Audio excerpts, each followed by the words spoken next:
Another vlog, another kwento na naman ng aming buhay pamilya abroad dito sa bansang Oman. For today's vlog nga, samahan niyo ulit kami sa panibagong kaganapan ng aming simpleng buhay pamilya abroad. May free shuttle nga papuntang supermarket mamayang gabi. Kaya nakapag-decide kami na sumamang mag-iina. May pasok nga si Di today kaya kami lang muna. Syempre, bago yan, samahan niyo muna kami mag-almusal. Naisipan nga namin mag-breakfast sa bed para maiba naman. Tara, kain po tayo. Ito nga ang almusal namin ngayon, may scrambled egg, hotdog, pansit canton, may prutas at syempre hindi mawawala ang fried rice. At syempre ang kape.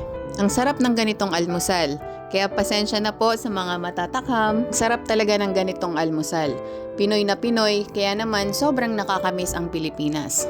After nga mag-almusal, nag-asikaso lang si Di kasi may pasok siya today. Ako naman bilang full-time mom, nagsimula na sa mga gawaing bahay para matapos din agad. Nagpupunas na nga rin ako ng table, nagligpit at nag-ready na rin para sa aming lunch. For today's ulam nga, naisipan kong magluto ng pininyahang manok. Ganitong ulam talaga namang favorite ni Di. Sobrang sarap nga ng ganitong ulam. Kaya sa mga nanay dyan na nag-iisip ng mauulam, try nyo tong pininyahang manok. Sigurado ako magugustuhan ito ng buong pamilya. Minsan nga lang din ako makapagluto nito. Kasi medyo madami ang ingredients at dito nga sa Oman, mahal talaga ang mga bilihin.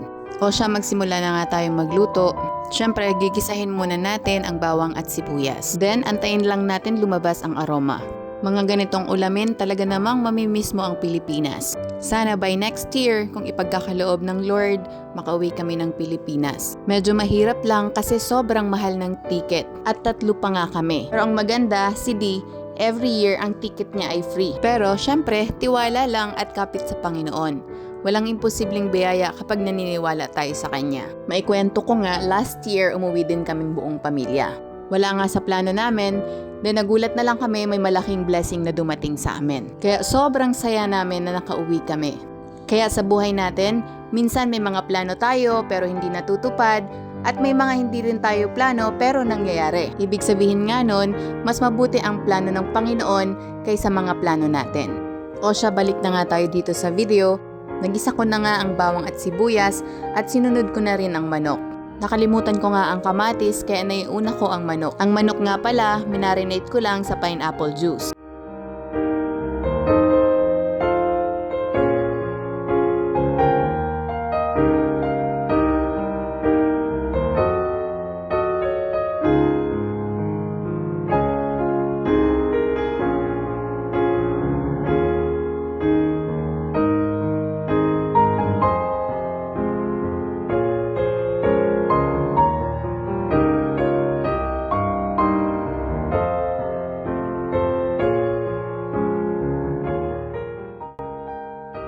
After ko ngang mailagay ang manok, sinunod ko na rin ang mga pampalasa at nilagay ko na rin ang gata. Hindi nga sapat ang gata kaya dinagdagan ko na lang ng tubig. Pwede nga rin ang gatas kung meron kayo, pwede din yun ang ilagay nyo. Kung makikita nyo nga, medyo madami yung sabaw kasi si Di gusto niya talagang madaming sabaw. Kahit salsa lang, nagiging sinabawan. Okay na nga ang manok kaya nilagay ko na rin ang mga gulay. O diba, napakagandang tingnan at nakakatakam talaga. Napaka-colorful ng ulam na ito. At ang huli ko ngang nilagay ay ang pinya. After ko nga magluto, kumain lang kami at nagready na. Fast forward nga, nandito na kami sa Nesto Supermarket. Bibili lang ako ng mga kailangan namin na wala na sa bahay. Madalian nga lang kasi 2 hours lang ito and then mamaya babalik na rin agad ang bus.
Thank you.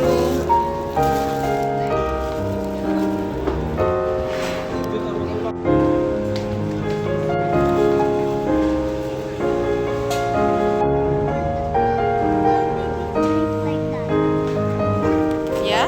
Okay.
After ko ngang makuha lahat ng kailangan namin, dumiretso na din kami sa counter. Hanggang dito na lang po muna ulit. Maraming salamat po sa inyong panunood. Don't forget to like and subscribe and click the notification bell for more videos. Until our next vlog, God bless us all po. Bye!